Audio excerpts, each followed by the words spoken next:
তো শিক্ষার্থীবৃন্দরা, আশা করি তোমরা সবাই ভালো আছো।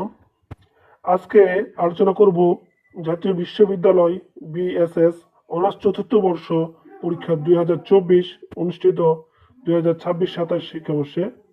বিভাগ হলো বাংলা, বিষয় বাংলা সাহিত্যের ইতিহাস 3। এটা হলো ইমরাজ সাজেশন। আমি তোমাদের মাঝে এই সাজেশনটি শেয়ার করতেছি। শোনো আজকে তাহলে প্রথম প্রশ্নটি কি আছে। 1 নম্বর প্রশ্ন, হাসান আজিজুল হকের ছোট গল্পের মূল বৈশিষ্ট্য লেখো। এটি 99% আসার সম্ভাবনা। 2 নম্বর, গল্পকার হিসাবে আলাউদ্দিন আল আজাদের কর্তৃত্ব বিচার করো। 3 নম্বর, শামসুর রহমানকে নাগরিক কবি বলা হয় কেন। 4 নম্বর, বাংলা নাটকে সেলিম আল দীনের স্বতন্ত্র সংক্ষেপ বর্ণনা দাও।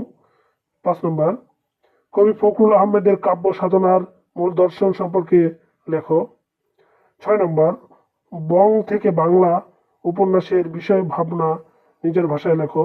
7 নম্বর, শওকত ওসমানের মুক্তিযুদ্ধ ভিত্তিক উপন্যাসের সময়ের সংক্ষিপ্ত পরিচয় দাও। 8 নম্বর, শামসুর রহমানের বন্দি শিবির থেকে কাপড়গন্ধের বিষয়বস্তু লেখো। 9 নম্বর, শহীদুল্লাহ কায়সারের সারেঙ্গ উপন্যাসের অর্থ স্বতন্ত্র। 10 নম্বর, সৈয়দ অলিউল্লাহর লালসাল উপন্যাসের বিষয় ভাবনা সম্পর্কে লেখো। 11 নম্বর, কাঁটাতারের প্রজাপতি উপন্যাসটি কোন প্রেক্ষাপটে রচিত আলোচনা করো। 12 নম্বর, সারাঙ্গ উপন্যাসে বাংলাদেশের গ্রামীণ জীবন ফুটে উঠেছে তার পরিচয় দাও। 13 নম্বর, আত্মজা ও একটি কবরী গাছ গল্পের বিষয়বস্তু আলোচনা করো।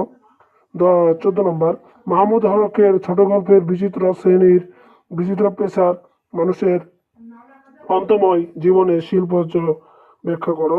15 নম্বর, সেলিম আদ-দ্বীন বাংলা নাটকের বিষয় ও প্রেরণা অভিনত্যের সন্ধান দিয়েছে তার ব্যাখ্যাটিতে তাৎপর্য ব্যাখ্যা করো। 16 নম্বর, নেমেসিস নাটকের বিষয় ভাবনা সম্পর্কে আলোচনা করো। 17 নম্বর, বাঙালি সংস্কৃতি সম্পর্কে আহমদ শরীফের অভিমত প্রজ্বলন করো।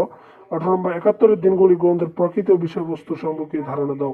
এটা হলো তোমাদের খ বিভাগের জন্য সাজেশন। এখান থেকে 5টি প্রশ্ন আসার সম্ভাবনা আছে। তো অবশ্যই তোমরা যদি বড় প্রশ্ন লাগে সাজেশন, তবে অবশ্যই আমার কমেন্টে জানাও এবং এই চ্যানেলটি সাবস্ক্রাইব করে রাখো।